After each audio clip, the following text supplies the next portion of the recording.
Right then, I want to show you another little trick with the FishSpy. Something I sort of developed myself a little bit. Starts off standard plumbing float, sliding lead, bead, swivel, standard stuff. But rather than tie the float on there, I've got the float on a sort of 3-4 foot link. It's not crucial, just a longer link. And also, which is crucial, I've removed the extra buoyancy sleeve. Comes with that foam sleeve, taken that off.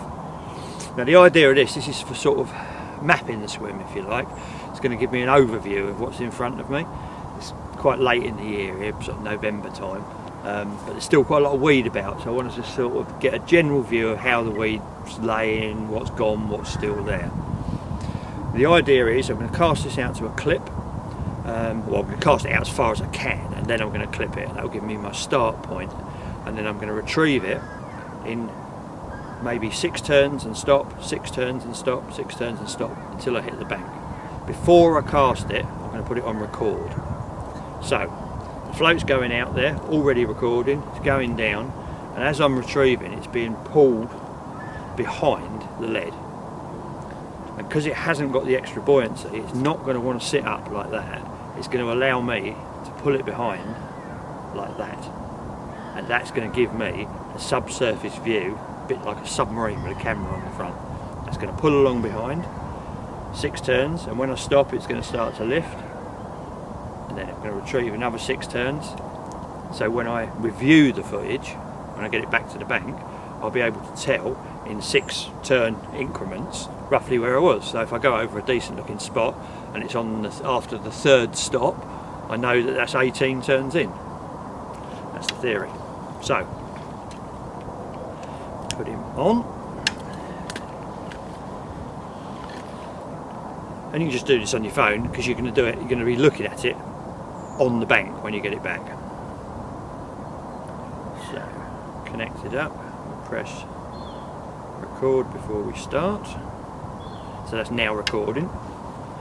Chuck that out there. The extra tail on the float is probably going to reduce your casting by a few yards because you're going to get just a little bit less aerodynamic.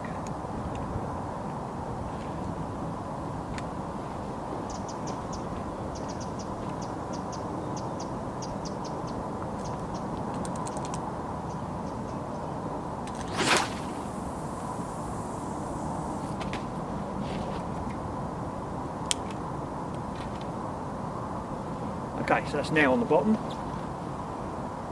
Float will be sitting up above that, the level of the tail. Get that moving. Right. 1, 2, 3, 4, 5. Do it 5. That's 5 turns and then stopped. 1, 2, 3, 5 turns and stopped. 2, 3, 4, 5.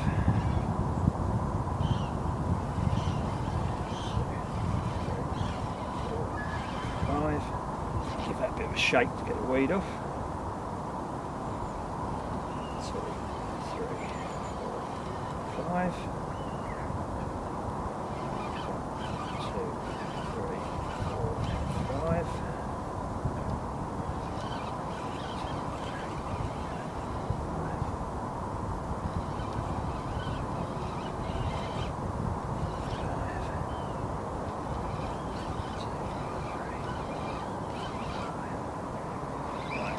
Down in front of me now, so here it comes.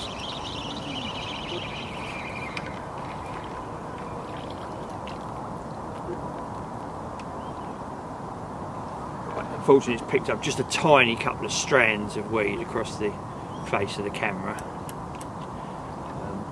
Not a lot of way of stopping that, but hopefully should still get some good footage.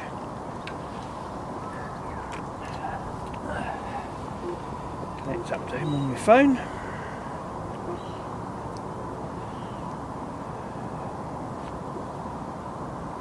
Cold out here, I can tell you.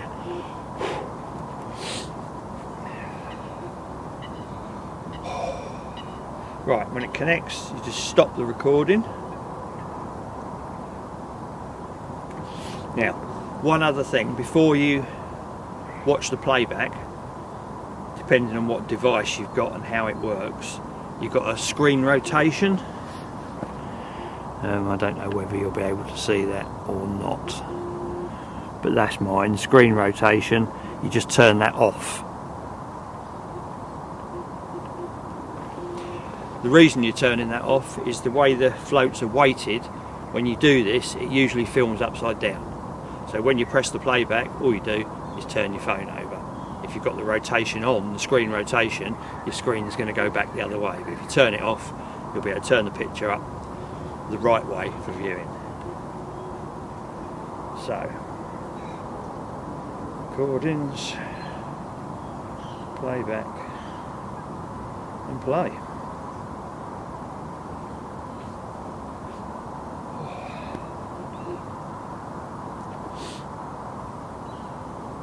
Obviously it starts with me casting.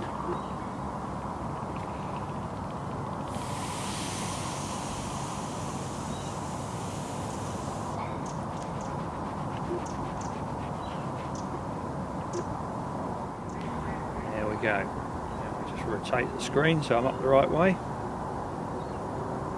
See that pulling through that silkweed there. Generally quite a bit of weed still in that first area.